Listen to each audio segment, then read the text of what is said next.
श्री स्वामी समर्थ सगळ्यांना. तर आज आपण बघणार आहोत ज्वारीच्या पिठाचे हेल्दी दिरडे कसे बनवायचे ते. ही आहे महाराष्ट्रीयन डिश. गावाकडे आम्ही कधीतरीच बनवायचो, पण गावाकडे एवढे सारे त्याच्यामध्ये इन्ग्रेडियंट्स आम्ही टाकायचो नाही. तर आज आपण बघणार आहोत ही कशी तयार करायची ते. आणि ही तुम्ही कधीही बनवू शकता, मॉर्निंगमध्ये नाश्त्यासाठी, लंचसाठी किंवा डिनरसाठी. इथे आपण घेतलेलं आहे 2 वाटी ज्वारीचं पीठ आणि त्याच्यामध्ये अर्धा वाटी आपण घेतलेला आहे रवा.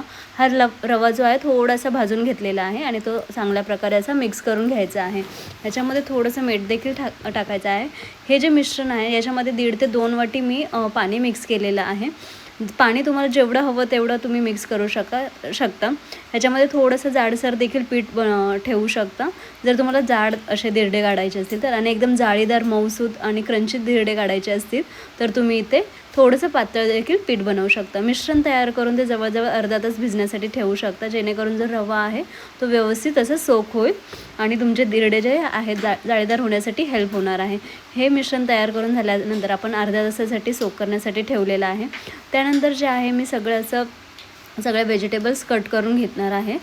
त्याच्यामध्ये तुम्हाला लहान मुलं कधी सगळ्या काही भाज्या वगैरे खात नाहीत, पण हे जे आहेत हेल्दी डिशेस आहेत आणि त्याच्यामध्ये सगळ्या तुम्ही व्हेजिटेबल्स अशा टाकू शकता. इथे मी घेतलेलं आहे अर्धा कप गाजर, कांदा, कॅप्सिकम, थोडंसं ओरिगामी पण घेतलेलं आहे, लसूण. त्याच्यानंतर इथे भरपूर प्रमाणात कोथिंबीर पण घेऊ शकता, पण माझ्याकडे कोथिंबीर नव्हती आता सध्या, म्हणून मी त्याची पावडर जे होती रेडीमेड ती यूज केलेली आहे.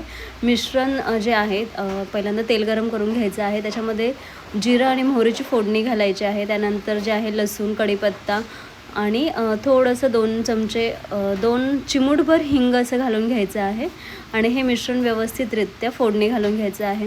भाज्या ज्या आहेत त्या जास्त प्रमाणात कच्च्याही ठेवायच्या नाही आहेत आणि खूप जास्त शिजवू द्यायचं नाही. त्यांचा क्रंचीपणा हा जो आहे तो आपल्याला ॲज इट इज टिकवून ठेवायचा आहे, म्हणजे त्याच्यामुळे जो आहे तुमचा स्वाद वाढला जातो. भाज्या जास्तच शिजल्या की त्या खूपच अशा गिळगिळीत लागतात आणि त्याची मजा येत नाही. कांदा थोडा व्यवस्थित परतून घ्यायचा आहे. अशा प्रकारे मी जे आहे सगळं मिश्रण रेडी करून घेतलेलं आहे. सगळ्या काही भाज्या ज्या व्हेजिटेबल्स आहेत त्या कट करून घेऊन मस्त अशा फ्राय करून घेतलेल्या आहेत. ह्याच्यामध्ये मी जे यूज केलेलं आहे ऑलिव्ह ऑइल आहे, म्हणजे जो तुमचा नाश्ता आहे किंवा जी तुमची डिश आहे ती कम्प्लिटली हेल्दी आहे. हे जी माझ्याकडे जी अवेलेबल कॅप्सिकम होती, म्हणजे जी मिरची होती तीच मी घेतलेली आहे. गाजर आहे, त्याच्यानंतर बीटरूट आहे, कांदा, त्याच्यानंतर जे आहे हे सगळं टोमॅटो, हे सगळं मिश्रण एकत्रितरित्या व्यवस्थित भाजून घ्यायचं आहे. मिश्रण भाजून झाल्यानंतर त्याला व्यवस्थित असं थोडंसं स्टीम होऊन द्यायचं. एक 5 ते 7 मिनटामध्ये व्हेजिटेबल्स रेडी होऊन जातात आणि हे मिश्रण त्याच्यानंतर जे आहे थोडंसं थंड होण्यासाठी ठेवायचं आहे. 5 ते 10 मिनटं मिश्रण थंड झाल्यानंतर व्यवस्थितरित्या मिश्रण जे आहे ते मिक्स करून घ्यायचं आहे. इथे मी सांगायला विसरले, थोडंसं जे आहे ओरिगामी अँड लाल मिरची पावडर आणि मीठ टाकलेलं आहे. इथे मी हिरवी मिरची नाही घातलेली आहे, कारण की हे मुलं खाताना कधी त्यांच्या तोंडामध्ये येते आणि मग ते खात नाहीत व्यवस्थितरित्या. मिश्रण व्यवस्थित असं मिक्स करून त्याच्यानंतर मी घेतलेले आहे दिरडी करायला. हे थोडंसं थिक आणि जाडसर दिरडं मी तुम्हाला दाखवते आहे आणि त्याच्यानंतर ठेवलेलं आहे स्टीमिंग करण्यासाठी. ह्या दिरडं काढण्यासाठी मी कोणत्याही प्रकारचं ऑइल वापरलेलं नाही आहे किंवा बटर वगैरे काहीच वापरलेलं नाही. मुलांसाठी पाहिजे हवं असेल तर तुम्ही थोडंसं बटर यूज करू शकता. ह्याच्यानंतर जे मिश्रण मी बनवलं होतं ते थोडंसं पातळ करून त्याचंच मी क्रंचीचं असं दिरडं केलेलं आहे. आधी आपण जे आहे ते साईडने टाकून घ्यायचं आहे मिश्रण आणि नंतर मध्यभागी टाकायचं आहे. हे असं तुमचं जाळीदार आणि क्रंची दिरडं जर तुम्हाला हवं असेल तर तुम्ही अशा पद्धतीने ते बनवू शकता. अशा पद्धतीने मी दोन्ही दिरडी तुम्हाला कशी बनवायची ते दाखवले आहेत. नक्की ट्राय करा आणि मला कमेंट्समध्ये सांगा की तुम्हाला ही रेसिपी कशी वाटली.